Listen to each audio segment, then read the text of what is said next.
말씀 보도록 하겠습니다. 우리 한 절씩 교독으로 하나님 말씀 봉독하겠습니다.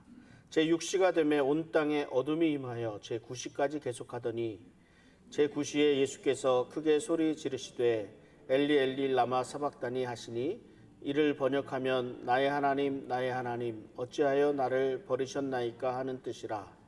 곁에 섰던 자 중 어떤 이들이 듣고 이르되 보라 엘리야를 부른다 하고 한 사람이 달려가서 해면에 신 포도주를 적시어 갈대에 꿰어 마시게 하고 이르되 가만두라 엘리야가 와서 그를 내려주나 보자 하더라.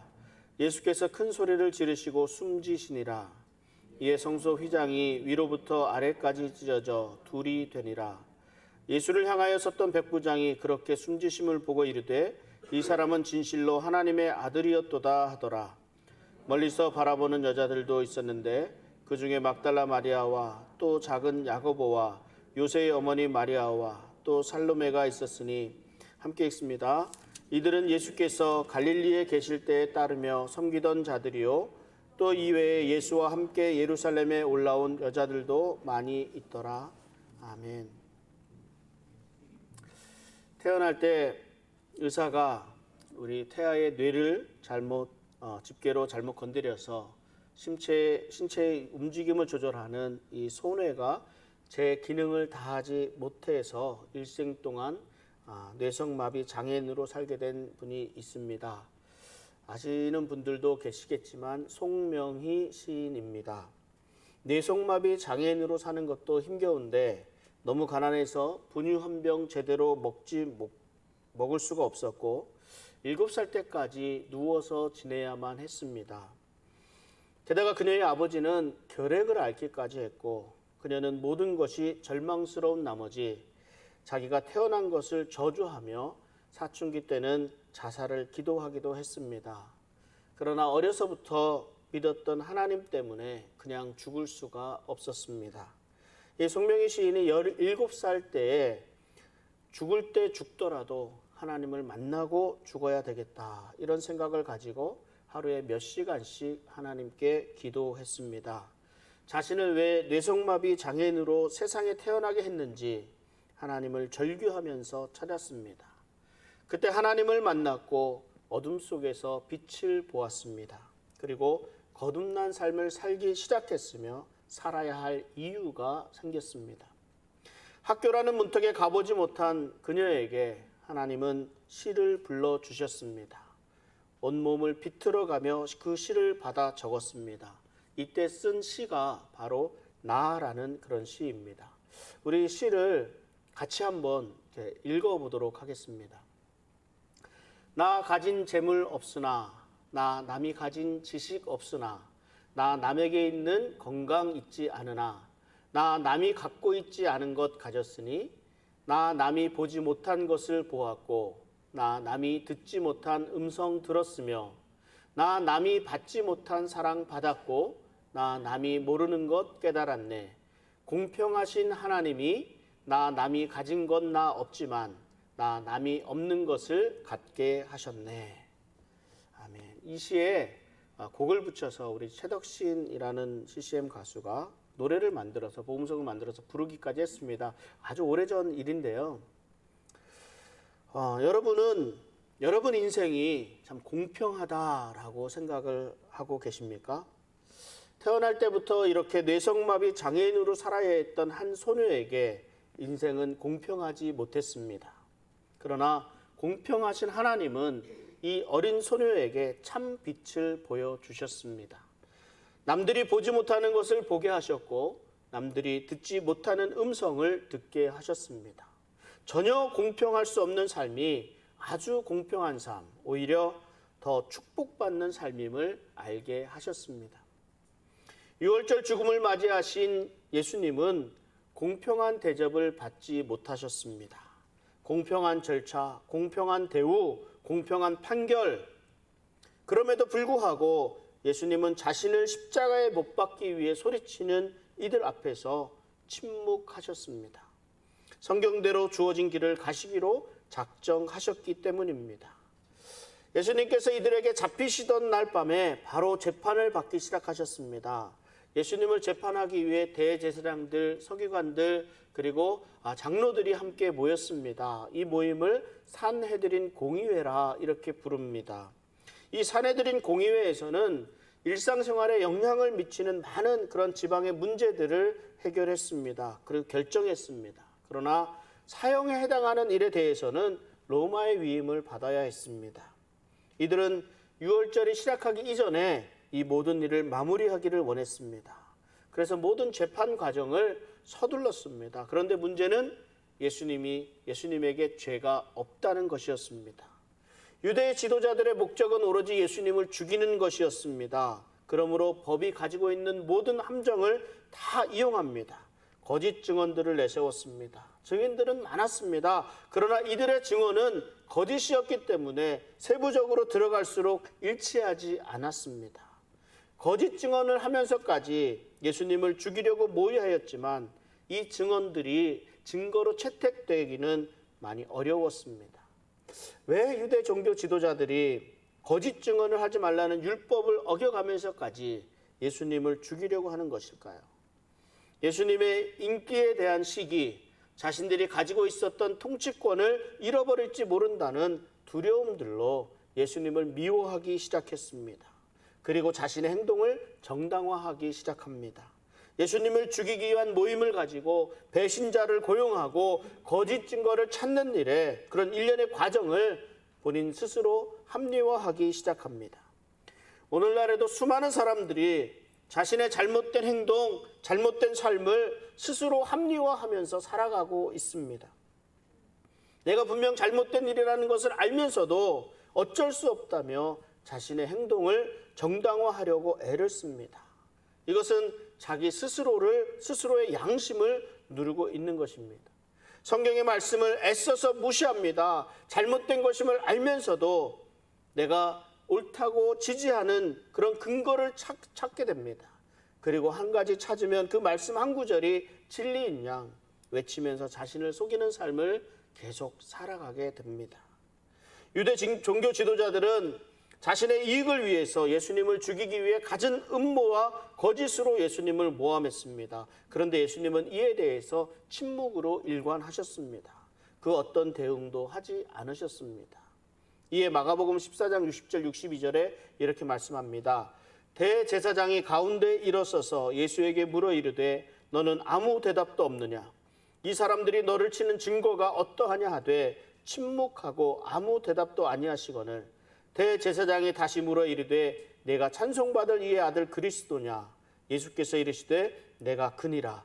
인자가 권능자의 우편에 앉은 것과 하늘 구름을 타고 오는 것을 너희가 보리라 하시니.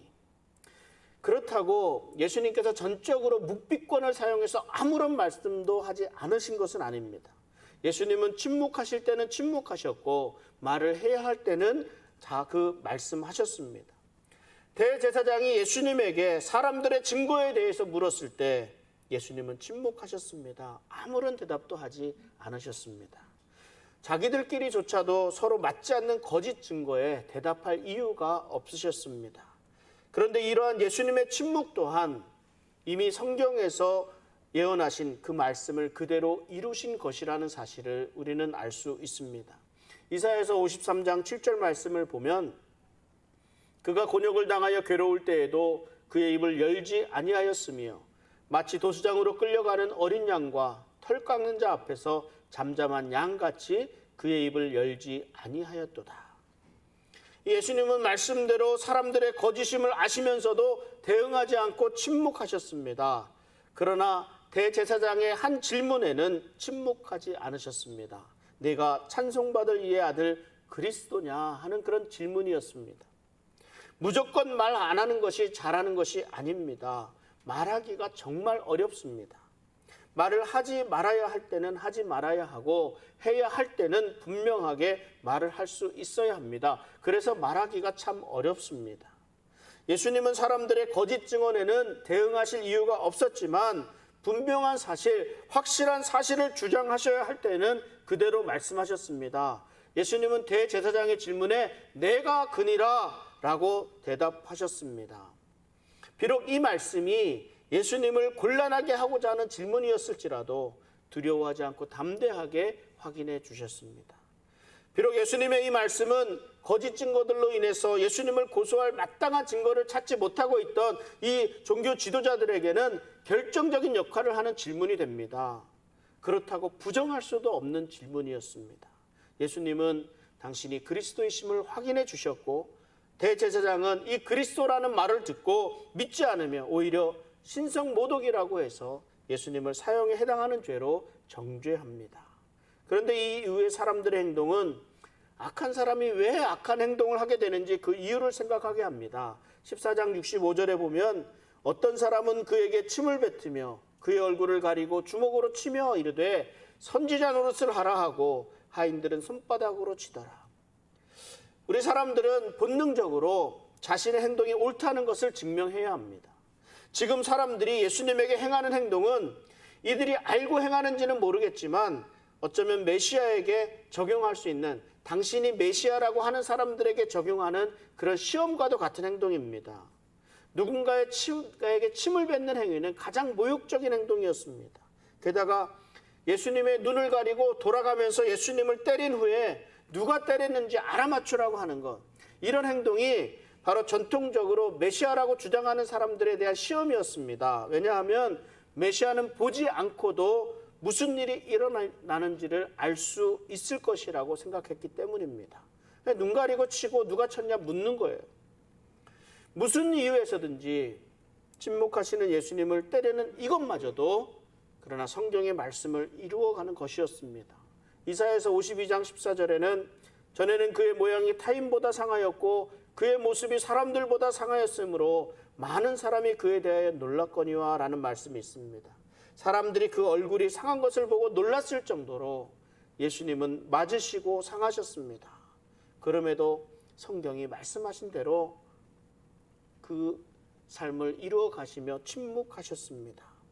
예수님은 거짓과 모욕과 모진 고난 속에서도 침묵하셨습니다. 반면에 예수님과 함께하지 못하고 예수님을 부인한 사람들이 있었습니다. 바로 베드로와 그 제자들이었습니다. 베드로는 예수님이 죽으시면 안 된다고, 자기는 절대로 예수님을 버리지 않을 것이라고 확신을 했지만 핍박과 압력이 닥쳐오자 베드로는 예수님을 버렸고 심지어 예수님을 부인하기까지 했습니다. 예수님이 잡히시자 제자들은 예수님을 버리고 도망하였다고 말씀하고 있습니다. 그럼에도 불구하고 베드로는 예수님이 어떻게 되시는지 궁금했습니다. 그래서 대제사장의 집들에까지 들어가서 예수님이 어떻게 되시는지 알아보고자 했습니다. 갈릴리 억양에 낯선 사람이 들어와 있습니다. 사람들 눈에 띄는 것은 당연한 일 아니겠습니까? 베드로는 그러나 자신을 알아볼 수 있는 사람이 없을 것이라 생각했을 수 있습니다. 그런데 대제사장 집의 권속 가운데 한 사람이 베드로가 예수님의 제자들 중에 한 사람이었다는 것을 알아보았습니다. 참 늘 그런 것 같습니다. 우리들의 삶이 그렇습니다. 무슨 일이든지 우리들은 나는 아닐 것이다. 나는 사람들이 못 알아볼 것이다. 나에겐 그런 일이 없을 것이다. 나에게는 해당 없는 일이다. 이렇게 생각을 합니다. 여러분, 전쟁하는 가운데 총을 맞아 죽는 사람이 얼마나 되겠습니까? 정말 확률이 낮다고 합니다. 그러니까 나는 총 맞아 죽을 일은 없다. 이렇게 생각을 합니다. 교통사고 확률이 사실은 그렇게 많지 않습니다.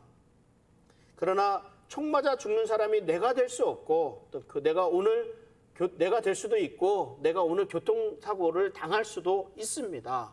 그러니까 이러한 모든 안 좋은 일들이 나만 피해가지는 않는다는 것을 우리는 알아야 합니다. 그런데 우리들은 나는 그렇지 않을 것이라고 늘 방심합니다. 나는 괜찮을 것이고 심지어 지금 일어나고 있는 모든 재난 사건 사고들은 다 남의 일일 것이라고만 생각을 합니다. 베드로도 아마 그랬을 거예요. 베드로는 갈릴리의 한 어부에 지나지 않습니다. 누가 알아볼 것이라고 전혀 생각하지 않습니다. 그런데 베드로를 알아보는 사람이 있었습니다. 이 사람이 접근해서 베드로가 가장 두려워하는 말을 합니다. 너도 나사렛 예수와 함께 있었도다. 예수님과 함께 있게 되면 잡히게 될 것을 두려워해서 제자들은 모두 예수님을 버리고 뿔뿔이 도망했었습니다.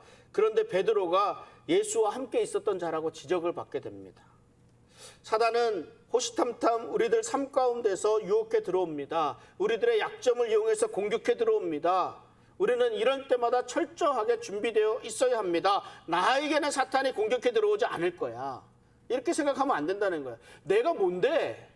나는 그냥 나이도 많고 그냥 내가 특별히 드러나는 일도 없고 잘하는 것도 없고 아무것도 할 수 없는데 뭐 나 같은 사람을 사탄이 공격할까? 이런 생각해서는 안 된다는 겁니다. 오로지 사탄의 공격에서 벗어날 수 있는 방법은 우리가 하나님의 말씀으로 무장하고 있는 그것뿐입니다. 깨어서 기도해야 합니다. 그래야 사단이 어떻게 유혹해 들어오는지 알아보고 판단하고 사단의 공격에서부터 벗어날 수가 있습니다. 베드로는 이 자신을 알아보는 기적의 말에 예수님과 함께 있었다는 사실을 부인합니다. 근데 도대체 무슨 말인지 못 알아듣겠다 이 말입니다. 그렇게 얼버무리면서 그 자리를 벗어납니다. 그리고 난처한 상황에서 빠져나오려고 출입문을 향하는데 그러나 다른 사람이 또 베드로를 발견합니다. 이번에는 베드로에게 직접 묻지도 않고 그 옆에 사람들에게 이 사람이 그 도당이라고 확신합니다.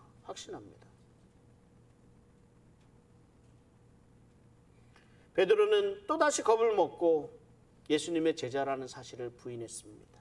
그리고 약 1시간이 흐른 후에 대제사장의 종 가운데 한 사람이 또 베드로를 알아봅니다. 요한은 이 사람은 베드로가 귀를 베어버린 사람의 일가라고 설명하고 있습니다.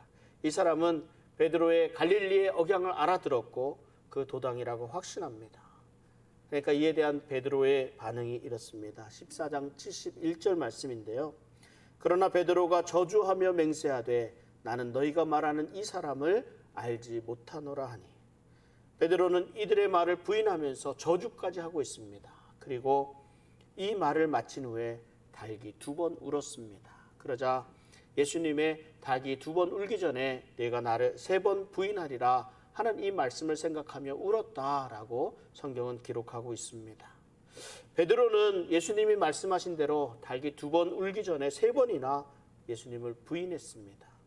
베드로가 3번 부인하는 과정을 살펴보면 베드로는 회가 거듭될수록 자신의 실패와 죄책감을 가리기 위해서 더욱 공격적으로 반응하는 것을 볼 수 있습니다. 맹세하고 독설하고 저주합니다. 베드로에게는 사실 정말로 예수님을 부인하고자 하는 그 생각은 없었을 것입니다. 그러나 두려움으로 인해서 예수님을 부인하는 자신에 대한 이 깊은 절망감과 분노를 느끼게 됩니다. 그리고 그 절망감과 분노를 밖으로 표출된 모습이 점점 더 공격적으로 대응하는 모습으로 드러나게 되는 겁니다. 베드로는 예수님의 말씀을 생각하며 눈물을 흘립니다. 회개의 눈물을 흘립니다. 이런 베드로를 예수님께서는 용서해 주셨습니다. 베드로는 불과 12시간을 주님을 위해서 그 믿음을 지키지 못하였습니다. 그래서 제자로서도 예수님의 친구로서도 실패하고 말았습니다. 베드로는 다른 사람은 다 예수님을 버려도 자신은 결코 그러지 않을 것이라고 자신하던 사람이었습니다. 그러나 불과 12시간도 지나지 않아서 그의 확신은 경솔한 행동이 되어버리고 말았습니다. 고린도전서 10장 12절에 그런즉 선줄로 생각하는 자는 넘어질까 조심하라 말씀합니다. 예수님이 천국의 열쇠까지도 맡기실 정도로 신임하는 제자가 베드로입니다. 그러나 이런 베드로조차도 하나님의 뜻을 생각하지 않는다며 책망을 받기도 하였고 급기야 예수님을 3번이나 부인하는 잘못을 저지르고 말았습니다. 여러분들은 내 자신의 한계를 알고 있어야 합니다. 그래서 자만하거나 지나치게 자부심이 강한 사람이 되지 않도록 해야 합니다. 나 또한 실수할 수 있고 나 또한 실패할 수 있다는 것을 알아야 합니다. 그런 연약하고 부족한 인간이 우리들입니다. 그러므로 우리는 늘 성령님의 도우심을 구해야 합니다. 그리고 우리가 실패할 때조차도 내 자신의 실패를 인정하고 용서를 구해야 합니다. 자신의 실패를 구하고 용서를 구하며 주님께 나오는 사람을 예수님이 사용하실 수도 있다는 것을 알아야 합니다. 이 베드로처럼 말입니다.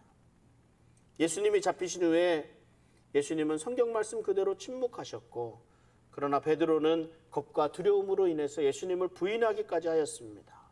그러나 그조차도 모두 예수님이 말씀하신 그대로 이루어졌다는 것을 우리는 생각해야 합니다. 예수님을 잡아서 재판을 한 산헤드린 공의회는 예수님에게 신성모독이라는 죄를 씌워서 사형 집행하기를 원하였습니다. 그러나 사형을 집행하기 위해서는 로마의 승인이 있어야 합니다. 그런데 이 신성모독이라는 것은 종교적인 이유거든요. 이런 종교적인 이유만 가지고 로마에게 사형을 승인받기는 어려웠습니다. 로마에게 승인받기 위해서는 정치적인 이유를 제시해야 됐습니다. 그래서 이들은 예수님에게 반역죄라는 죄목을 이렇게 덮어 씌웠습니다. 아마도 산헤드린 공의회는 자신들이 예수님의 사형을 결정했다고 생각했을 겁니다. 로마 총독이었던 이 빌라도는 자신에게 그 재판과 그 재판에 대한 최종적인 권세가 자신에게 있다고 생각했을 것입니다. 그러나 이 모든 것이 하나님의 계획에 의해서 진행되고 있다는 것을 알아야 합니다. 성경은 이 사실을 한 가지씩 증명해 주시고 있습니다. 사형 집행에 대한 승인을 받기 위해 예수님은 빌라도 앞에 서야 했습니다. 빌라도는 이 유대 종교 지도자들의 의도를 알고 있었습니다. 그들의 기소 내용이 빈약하다는 것도 알고 있었고, 예수님과 그 대화를 하는 가운데 예수님이 결코 로마를 번복하고 하는 그런 혁명가가 될 수 없다는 것도 알 수 있었습니다. 물론 예수님께서 나는 유대인의 왕이라고 스스로 고백하긴 했지만 이 말 자체 갖고 정죄하기에는 불충분하다라는 것도 알고 있었습니다. 그래서 예수님에게 계속해서 기회를 줍니다. 아마도 이 거짓 고소한 내용들이 잘못되었다는 것을 예수님 스스로 변론하기를 기다렸는지도 모르겠습니다. 그러나 이런 상황 속에서도 예수님은 침묵하셨습니다. 왜 예수님께서 침묵하셨을까요? 이런 것들이 다 의미가 없다는 것을 아셨기 때문입니다.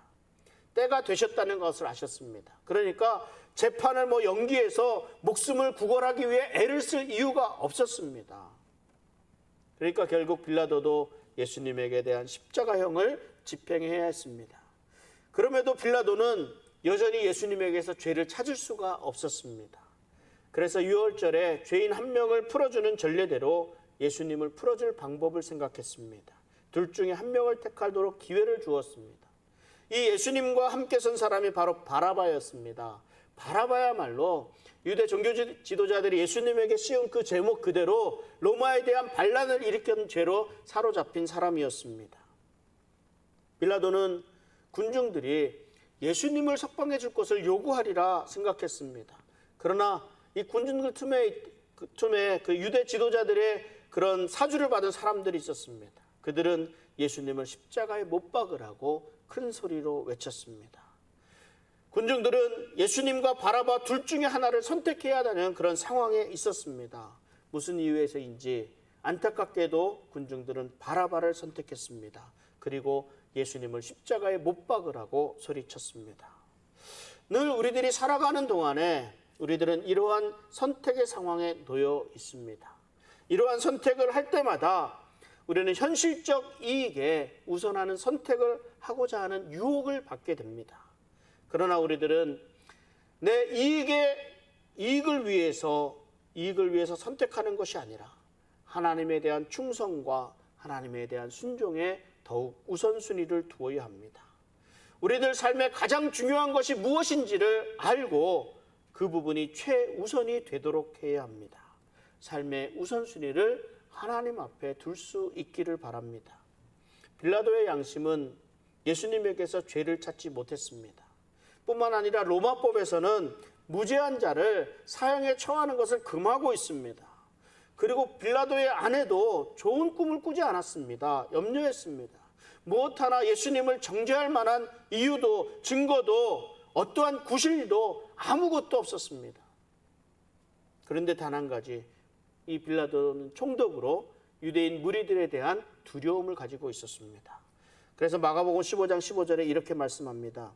빌라도가 무리에게 만족을 주고자 하여 바라바는 놓아주고 예수는 채찍질하고 십자가에 못 박히게 넘겨주니라. 양심을 지키는 것보다 이들 무리에게 만족을 주는 편안한 삶을 택하였습니다. 로마의 군병들은 예수님에게 자색 옷을 입히고 가시관을 씌웠습니다. 그리고 거듭 인사하면서 마치 왕을 경배하는 것처럼 행동하면서 모욕합니다. 예수님을 때리고 머리를 치고 침을 뱉었습니다. 로마 군병들의 채찍질에 예수님의 살이 찢기고 뼈가 드러났습니다.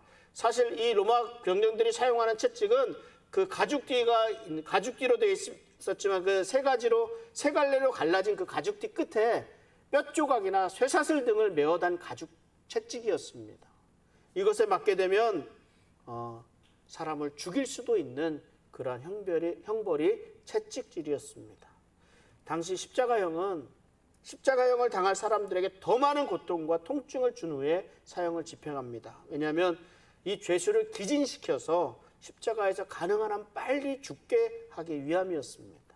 그러나 이러한 모든 일조차도 예수님의 살과 살이 찢겨나가고 뼈가 드러나는 이런 모진 고문들까지도 성경에서 말씀하신 것이라는 것을 우리는 알 수 있습니다.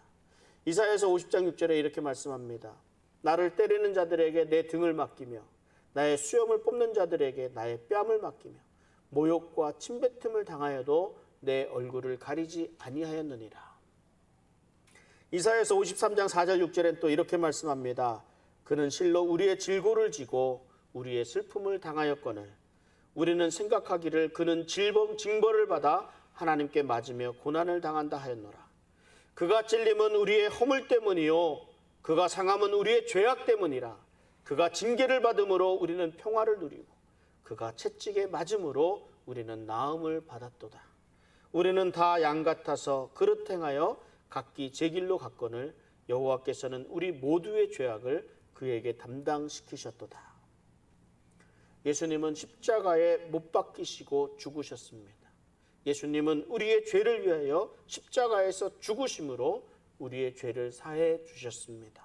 이 모든 일이 성경을 통해 이미 예언된 일이었고 예수님은 이 일을 이루시기 위해서 십자가에서 죽임을 당하셨습니다. 오늘 말씀을 정리합니다. 제자들은 두려움에 예수님을 버렸습니다.